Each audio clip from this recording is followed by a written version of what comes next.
साथीदारांच्या मदतीने तरुणावर खुनी हल्ला, पत्नी मैत्रिणीसह चौघांवर गुन्हे दाखल, तलवार चाकूने वार.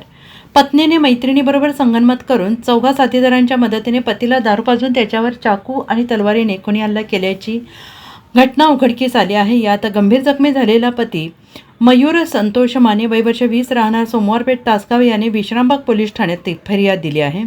त्यानुसार पत्नी मनीषा माने, तिची मैत्रीण साक्षी रसाळ आणि 4 अनोळखी तरुणांविरोधात गुन्हा दाखल झाला आहे. पोलिसांनी दिलेली माहिती अशी की मयूर माने हा सेंटरिंगचे काम करतो.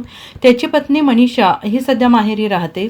रविवार दिनांक 5 रोजी दुपारी पत्नीची मैत्रीण साक्षी रसाळ ही मयूरकडे आली. तिने पत्नी मनीषा ही सांगली रेल्वे स्थानकावर येणार असून तुला न्यायला बोलवलं असल्याचं सांगितलं. त्यामुळे मयूर हा घरात कोणालाही न सांगता सांगलीत रेल्वे स्थानकावर आला. सायंकाळी 5:30 वाजता चेहरा झाकलेले दोघे तरुण तेथे आले. त्यांनी मयूरला आणि त्याच्या मित्रांची नावे सांगितली.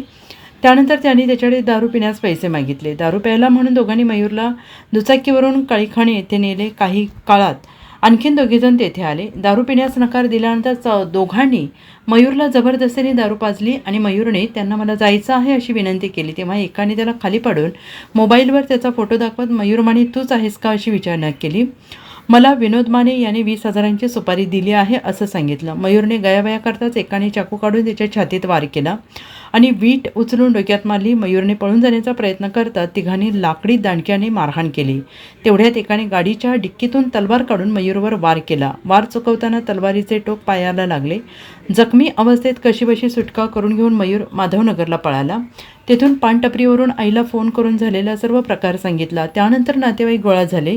जखमी मयूरला तासगावला सरकारी रुग्णालयात दाखल केले. प्राथमिक उपचारानंतर दिनांक 6 रोजी डिस्चार्ज दिला. जखमी मयूरने प्रथम तासगाव पोलीस ठाण्यात तक्रार दिली. त्यानंतर शुक्रवारी विश्रामबाग पोलीस ठाण्यात फिर्याद नोंदवली. त्यानुसार पत्नी, मैत्रीण आणि 4 अनोळखी तरुणांविरोधात गुन्हा दाखल झाला आहे. Bureau report SBN Marathi, Sangli.